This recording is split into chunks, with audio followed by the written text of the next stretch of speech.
8 are travel related, 4 are close contact, and 13 are under investigation. New tonight, Metro Health is clarifying exactly what each of those 3 categories means: travel related, close contact, and under investigation. Metro Health Director Don Emmerich explains. A travel-related case means someone got COVID-19 while traveling abroad or domestically. The second category is close contact. So close contact means you traveled, you became positive, but you've got folks in the house, you've got a spouse, you've got a partner, you've got children, you've got grandma, right? And so if one of those folks become positive. The third category is under investigation, meaning health officials are still trying to figure out the source of transmission. And the third category is really that community spread. That's when we start looking at person-to-person transmission without any travel influence. The investigation into those cases could take a while. Every positive that we have, we sit down with that person and we do a long interviewing process. At that time, we identify where they've been, who were they in contact with, how long, what's the frequency. It could be one person, or it could be 30 people. It just depends on what that exposure level is, will determine how long it takes for us to categorize. And we just want to say once more, in Bexar County, there have been 25 positive cases and tests for 111 other people have been negative. Metro Health says it's working to collect data on each case and will release that information to the public as soon as possible. In just a few hours, bars and other non-essential businesses in San Antonio will have to shut down. Mayor Ron Nirenberg has ordered this. Restaurants will only be able to operate through delivery or carryout. Bar and restaurant owners we spoke with say they've been preparing for this, but it's still not an easy decision. They're worried about their workers, many of whom make most of their money through tips. The owner of the Cove and 5 Points Local says she's ready to help her team as long as she can. We're going to grab the bull by the horns and we're going to do what we can do every day. And that may be every day something different, because every day we're getting new news. And not all businesses are being impacted by these new restrictions. Here's a look at some that are exempt. They include grocery stores, gas stations, the airport, schools and child care facilities, museums, places of worship, and hotels. Meanwhile, earlier today, the Bexar County Commissioner's Court extended its emergency health declaration for 90 days. This declaration is less restrictive on restaurants, but instructs establishments to follow CDC guidelines by sanitizing surfaces regularly and practicing social distancing. A little bit later in our show, Bexar County Judge Nelson Wolf will join us to discuss the situation. On the national level, President Donald Trump has signed a coronavirus relief package into law. It includes provisions for free testing. Under the legislation, many workers will be given up to 2 weeks of paid sick leave if they are being tested or treated for coronavirus or have been diagnosed with it. The last time San Antonio's Emergency Operations Center was fully activated was during Hurricane Harvey back in 2017. But since the coronavirus pandemic began, agencies across the county and state have been working together and collaborating. Tiffany Huertas has a look at how the EOC activation this time is different and how they're preparing for the unknown. We want to make sure that everyone that enters this building, they've had their temperature checked, that they're healthy. Inside the Emergency Operations Center, they are taking precautions amid the coronavirus pandemic. Our main concern is, again, flooding our hospitals, making sure that our first responders have the equipment that they need and they're responding appropriately. And so again, it is a day-by-day wait and see what's happening. The EOC fully activated on Friday for the coronavirus pandemic. Since then, several agencies have come together to figure out things like finance, logistics, and planning. Whether I need ambulances, fire trucks, whether I need personnel, whether I need to rent a facility, whether I need to find testing locations, hotels, all of those things have been included in planning. Several agencies are in this hub, including SAPD, SAFD, BCSO, some outlying fire departments, private ambulance companies, local hospitals, JBSA Lackland, and federal and state agencies. But Fire Chief Hood says the activation of the EOC this time around differs from previous times. I know what a hurricane is going to do. I have someone forecasting the weather. I know what a fire is going to do because it's going to burn out all of the fuel. In a situation with this pandemic, we have no idea, but I want the citizens to understand that this department, this city, that we're prepared to continue to protect them. For the 9, Tiffany Huertas. Bexar County officials are issuing new protocols for jail visitation. Visitors wanting to see those behind bars can only do so through video visitation. Along with that, all incoming visitors will be screened before entering the video visitation facility. This includes having their temperatures taken, and they need to use hand sanitizer. Anyone with a fever will be turned away. As for inmates, they'll be screened before entering and taken elsewhere if they have a fever. Well, a positive update for you and our KSAT family. A member of the KSAT tech team is stuck in Argentina where he was visiting his family this month, and we told you about this last night. He got there on March 9th, soon after the government there set a mandatory quarantine for anyone visiting Argentina from a country affected by COVID-19, of course, including the United States. His quarantine now ends Monday, March 23rd, and the good news, he was finally able to book a flight for Monday. Now he's hoping that flight won't get canceled. Backyard, that's where I'm at right now, and there is a pool. A big upgrade from where we found KSAT employee Sebastian Hovel yesterday, confined to a room in his cousin's house. My cousin also lives with my aunt and my uncle, who are over 65. My aunt has diabetes. So I just was practicing cautionary precautions just to make sure she hadn't had any contact with me, any kind of, complications. His family was able to move him to an Airbnb where his grandmother often stays. His uncle is staying with him, but keeping a safe distance away. It's actually going to be getting most of my stuff for the moment being. He's basically my lifeline around here.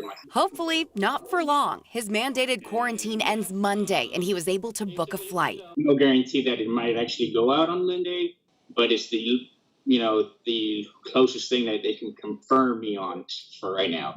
Things change day to day, hour to hour right now. He says he's doing better emotionally. Now I'm starting to kind of wind down a little bit more and realizing that things are out of my control, but I can still, be positive about the situation. We're glad he could take a bit of a deep breath right now, and I'll continue to follow Sebastian's journey home, and we'll bring you those stories at KSAT News at 9, at 10, and online. He says although there are more cases here in the U.S. than Argentina where he is, schools, shopping centers, and a lot of businesses have closed, and there was a 10-day quarantine for the whole country as the government assessed the situation, trying to stop the spread. COVID-19 also impacting upcoming elections. Texas Governor Greg Abbott issued a proclamation giving local governments the ability to postpone their May 2nd elections until November 3rd.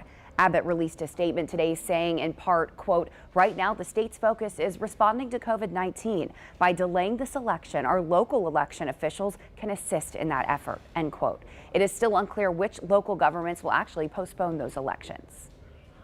Turning to tonight's 9 at 9, here's a look at some of the coronavirus headlines from communities across the world. Thanks to the novel coronavirus, some local rideshare drivers are reporting their lowest profits ever. It's been a steady decline ever since it broke out. And not only the airport, but this entire city is shut down. Drivers we spoke to say that before the outbreak, it would not be uncommon to see this parking lot full. But as you can see, empty parking spaces and still no rides. The outbreak, I was doing at least 125 to 150 a day. Now I'm barely scraping $50 to $60 a day. There's a heavy military presence around Madrid as the country fights to contain the coronavirus. Spain, one of the hardest hit countries in the EU, now on partial lockdown. Delta now making further cutbacks in service, reducing 70% of its capacity. The airline is parking half of its fleet and executives are taking pay cuts. The CEO says roughly 10,000 employees have offered to take voluntary leaves of absence. The company is also closing the majority of its sky clubs for business travelers. Well, the coronavirus already has taken a toll on other supply chains, especially those that are dependent on China. Given what we're seeing at grocery stores, may lead some to wonder, how's the food supply chain holding up? I think that the food supply chain is very, very strong. I think that there's plenty of food. The wholesale produce distributor says extra crews have been working 24/7 to keep up with panic buying at grocery stores. Spain's civil guard seized around 69,000 masks and more than 5,000 goggles and gloves at airports and ports of entry. The raids on sanitary gear included seizures of some that had been smuggled into the country and that a business had sought to auction online. National Park Service has closed some facilities but is keeping outdoor areas open, and now entry is free. Park officials say they want stir-crazy citizens to be able to embrace nature and get out of their homes. An Arkansas florist is offering a unique take on floral bouquets, replacing the flowers with toilet paper. The idea was born when stores started running out of toilet paper. The store says they've had requests for the $75 bouquet from all over the nation. The San Antonio Housing Authority delivered meals to about 75 low-income families at 3 of its properties today.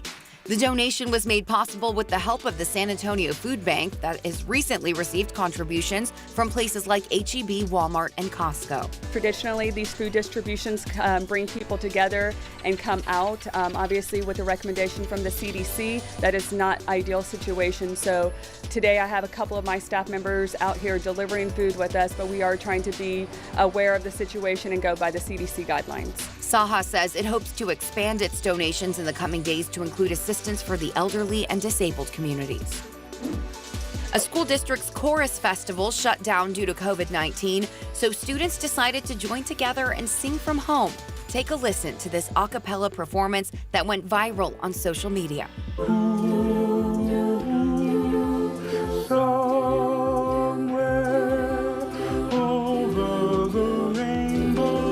To read more about these stories, head to KSAT.com. Ooh, I have the chills from that one. I know. They're so sweet. So And sweet. taking a break from some coronavirus stories right now, there is a lot of news in the weather right now. Yeah, we've got a lot going on here, especially just within the next couple of days. The potential for storms tonight, a few more storms tomorrow night, and then a big cool down by Friday morning. So a lot going on. Right now, though, it's pretty quiet outside. We've still got a lot of cloud cover. It was another warm and humid day for us here in South Texas. And as I flip things over to radar, we don't have any rain out there. You may see a little bit of what we call ground clutter because we are pretty close to our radar site, which is just up I-35 in New Braunfels, but no rain out there right now. That's not the case, though. Off in our westernmost counties, places like Kinney County, Bracketville there right along Highway 90, Del Rio, Valverde County, a few showers and very weak thunderstorms have been moving in from the southwest this evening. Right now looks like we've just got a little bit of light rain stretching from Kinney County into far northwestern Uvalde County. They're still off to the west of Concan. Out in far west Texas, though, from the Big Bend region and off to the north, we've got some very powerful thunderstorms kind of lining up right along the I-10 corridor there. A lot of this is still well off to the west of the KSAT viewing area. However, over the next several hours, there will be a window for some strong to severe thunderstorms to develop for our far western counties. So this will not include San Antonio or the I-35 corridor, but if you're out in the western hill country, anywhere from, let's say, Kerrville, Lakey, Rock Springs, Del Rio, you will have the chance to see one or two of these strong to severe storms over the next couple of hours as that energy comes out of far west Texas. So I'm taking you through Futurecast. I think this model has a really good grasp on what's going on right now, and right now it has things dry, but as we get to maybe 2 hours from now into the 11 o'clock hour, some strong to severe storms coming out of far west Texas, potentially affecting our westernmost counties, Valverde County up to Edwards County and Rock Springs. These storms will continue to move east as we get past midnight, so 1 o'clock in the morning. These storms working through the hill country, still well west of the I-35 corridor, and as we progress through the night, a lot of this energy is going to miss San Antonio off to the north, and generally as it approaches I-35, these storms will start to weaken and fall apart just a little bit. However, can't rule out a little bit of shower activity, maybe a weak thunderstorm as we get closer to dawn tomorrow morning. But just keep in mind here in San Antonio, the severe weather threat will be much higher well off to our west. If you're out in our westernmost communities, make sure you have a way to receive severe weather alerts tonight because it's certainly not out of the question that a strong storm could roll through within the next several hours. Here's your day planner for San Antonio. Tomorrow, cloudy in the morning with a few sprinkles, a little bit of lingering light rain possible. As we get into the afternoon, partly to mostly cloudy skies. It will be another warm day for us tomorrow with high temperatures back in the low to mid 80s. More storms out west tomorrow night. We'll have another chance for some thunder as we get into your Thursday night, but Friday morning is when the really big changes roll in terms of more rain chances and also a big drop in temperature. So we'll talk about that big cool down coming up in the next forecast. Courtney, because you're going to want to be prepared for this one. Yeah, that's nice to get out of this news cycle real quick and prepare for the weather. Yeah. All right, thanks, Katie. You're welcome. Stay with us. We'll be back in 1 minute.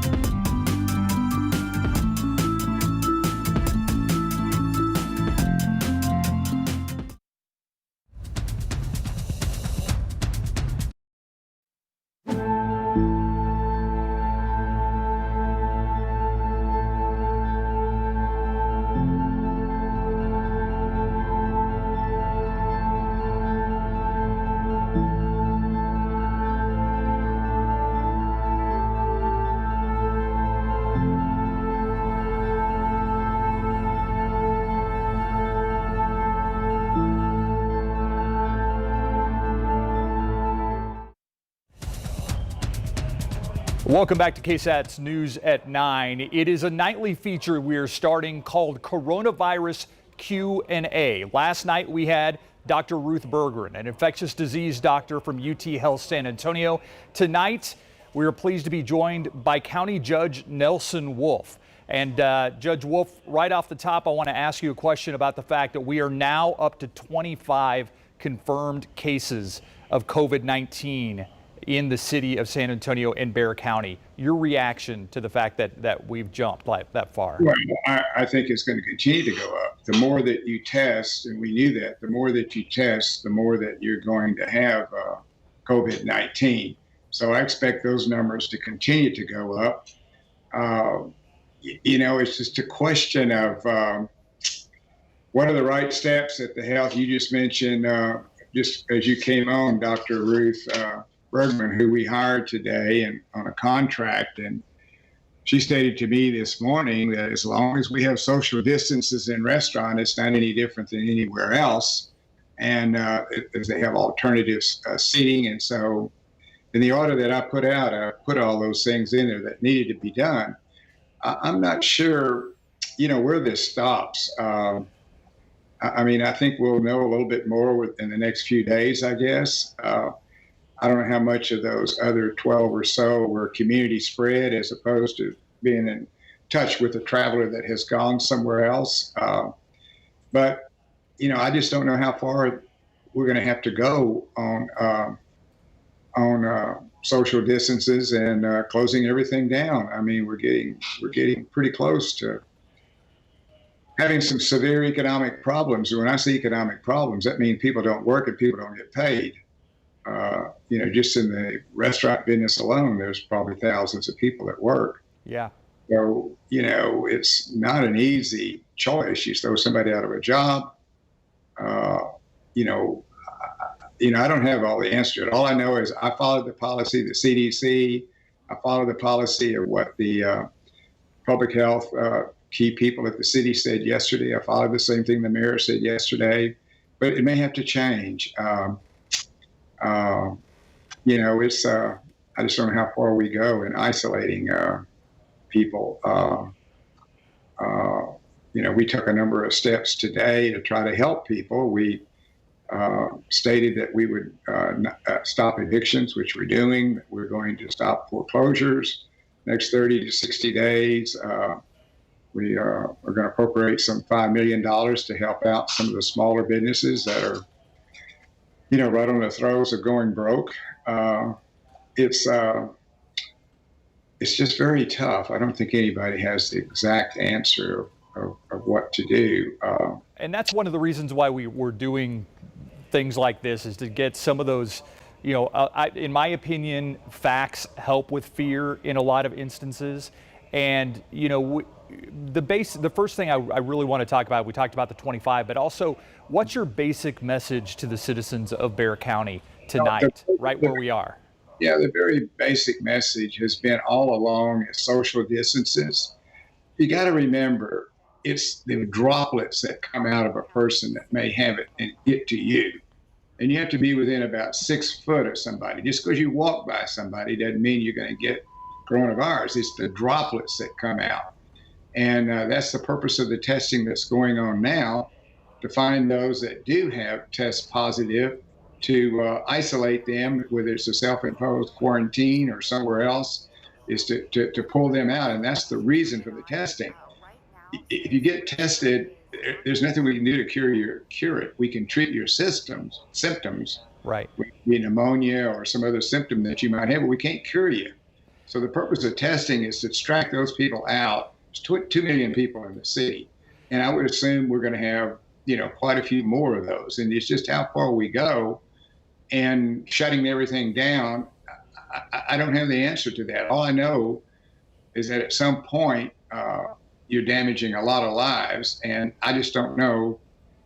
I don't know what the balance is yet. Yeah. And obviously I'll be adjusting my criteria as we come along, and as health professionals say that we need to do something else.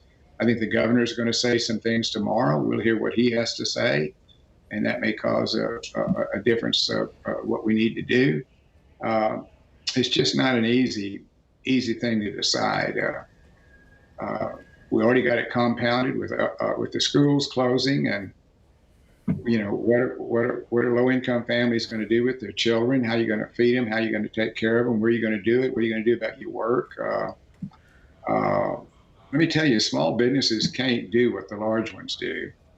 They survive on a day-to-day basis, and they don't have a big pile of money that they can keep paying somebody. So if people lose a job, they don't have a place to work. It's not easy. Do you think let's get to the first question that we have tonight from one of our viewers. Is there a disconnect between the city and the county response to COVID-19? I'm going to reshape that and say, is it important that the city and the county be on the same page in their response to COVID-19? I think it is, but let me tell you, I've been around a long time, and I've been through at least 3 different crises. And to say one thing one day and then the very next day change it, that's just not in my nature till I understand the need to change it. And understand, like I say, Ruth, who you just had on your show, is now advising us on what to do. And I just read you what she said. So that could change. But I don't know where the domino stops. I don't believe in saying something one day and then all of a sudden flipping and say something the next day till I get a little bit better hard evidence about what we should do here. Let's clarify a little bit. The next question that we have from one of our viewers is, what does the county's declaration require of restaurants? Obviously, we know the city is basically saying all restaurants need to close down except for takeout or drive-through. What does the county's declaration require of restaurants in Bexar County? Well, we're first of all, we're following the CDC recommendations with respect to restaurants. And then we enumerate 8 or 9 or 10 different elements with respect to that. The distances, 6 foot apart, no more than 6 people at a table, sanitizers when you come in, encouraging people to use takeout and to do the delivery. But again, somebody's touching that food. Use delivery, 2 or 3 different people are touching that food. So people having to check, make sure that they're cleaning their hands and everything when they're working. Nobody coming to work that is sick. Like I say, I was at the East Side little small restaurant owned by the Rodriguez family, and they were doing everything right. And of course, he was afraid what was going to happen, and it certainly happened today. So he's going to be shut down. Yeah. What are restaurants required to do, the ones that are still open? Should people be preparing food? Should they wear more protective gear? I mean, is that any of the protections that you guys have looked at? I think, tell me the difference between the grocery store and the restaurant. Yeah. I walk into the grocery store. First of all, I got a bag and a cart that I'm going to have to push around. Who do I know who touched that? Then there's fresh produce. There's meat everywhere. And then I go through a checkout count, and that's got a counter, and then I'm in contact with a lot of people regarding food when I go to the grocery store. I'm having a hard time finding out the difference between the two. There's several hundred people in the grocery store when I go there, and I'm passing a ton of them. I go to this little restaurant, it was at the best half full, and I was isolated from the rest of the group. So I don't know. I just have a hard time understanding the difference. Another one of our viewer questions. Many neighborhoods open their neighborhood pools around April 1st. Is there any CDC or local health department guidance for something like this? Or are you concerned about the neighborhood pools, or are we not even there yet? Well, I haven't heard about the pools yet. All I know is that what we've done, and it is in my order also, no gathering any more than 50 people, and encouraging to do 10 or less. There's exceptions to it when, with you in a building and people are separated, but in a group together. And as far as the water, jumping in the water, I'm not sure about that. Yeah. I haven't heard the take on that yet. I know in the news conference that you had this morning, Sheriff Salazar was there. I know the district attorney was there. Like you said, you're working with Dr. Berger and at UT Health San Antonio. When we talk about you talk about the deputies are on the front line, the healthcare workers are on the front line. Are those the people as a county judge that you are most concerned about and making sure they have protective gear and that they're taking the steps they need to take? Yeah, we've taken extraordinary measures at the jail. We're testing the guards as well as the prisoners. When somebody's arrested, we test them outside before they even come in. We do have some isolation cells. We do have some climate control or wind air control cells. We're checking them more often on a regular basis, and then we're checking them again when they leave. So these measures are being put in place, and they're being done today. So we have 3,700 people in that jail. Now, let me tell you, that's a hell of a lot more dangerous than a restaurant. We have 48 people living together in a quadrant, there. Some of them are in separate cells, but many of them are together. So we're trying to take every measure we can to make sure that we don't have an outbreak in the jail. Final question for you, Judge. What's your message to somebody that is working in the hotel motel industry, working in the restaurant industry, working in the bar industry tonight? What is your message to them about the future? Right now, it's not very bright. I'm not sure. The bigger companies, they may can sustain paying someone when their business is way, way down. Smaller businesses have an extremely difficult business. I know that because I've built 2 of them from the ground up, and it's very, very difficult. You're many times you're just living day to day, just like anybody else does. So that's what we put in place this morning to help people as much as we can. $5 million fund to help the small businesses to keep them going okay, so they can pay their employees. Not allowing evictions when people are being renting, not foreclosing on homes, not paying fines. All those issues we committed to do today, and we'll be taking them up on I think next Tuesday. So we're doing everything we can to help people during this crisis and to help the small businesses that let the federal government give $50 billion to the airline industry. We don't have that kind of money to give away, but we can try to help people as much as we can through the small business and through taking burdens off of them in terms of their taxes and foreclosures and evictions and things like that. County Judge Nelson Wolf, thank you for joining us. You joined us at 6:30. Thank you for joining us again at 9:15. I appreciate it. All right, thank you. All right. Again, 25, the latest number of confirmed coronavirus cases in Bexar County. We'll be right back.